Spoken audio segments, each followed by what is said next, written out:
Walk us through those early years of faith and how your relationship with God matured. It had everything to do with my grandmother. Mhm. First of all, I'm not a city girl, so I Mhm. grew up in the country. You Okay. went to church or you didn't go anywhere, Okay. right?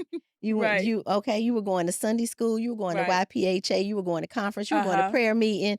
Uh-huh. These were things that were vital and Monday through necessary. Sunday. It was Right. non-negotiable. Right. Right. A child staying at home, that was Mhm. non-negotiable. Non-negotiable. You Mhm. playing sports or doing anything else on a Sunday Absolutely not. was non-negotiable.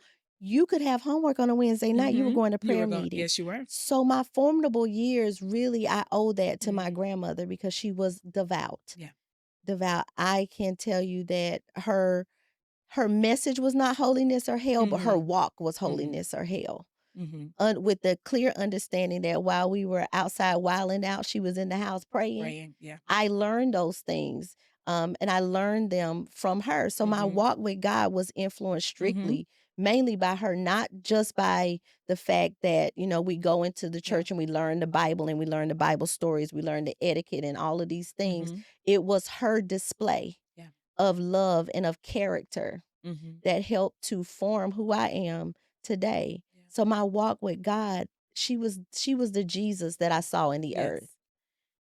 Yes. She Yeah. was not a cruel woman. She Yes. was a very loving, very kind woman, but very straight. Mhm. Yes. And it was going to be God's way or no way. Mhm. And that's the way she lived from the day I can remember to the day she took her last Yeah. breath. That is how she lived. I always, with an eighth grade Mhm. education, she Wow. read that Bible every day. Wow. 2 or 3 times a day, her Bible was out, and she lived with no excuses about who God was and who He was gonna be. Even when it got to the point that she was, crippled Mhm. and could not leave the house, Mhm. that Bible, those prayers, Mhm. and that making sure that we understood who God was her, I believe, it Yeah. just was her life's mission.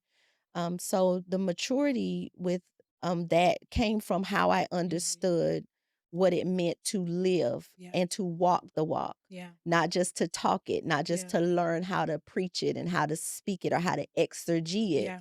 but how to actually walk a walk that displays Christ in the Mhm. earth. Church girl, unfiltered, this is the real faith, confidence, and real talk. Unfiltered.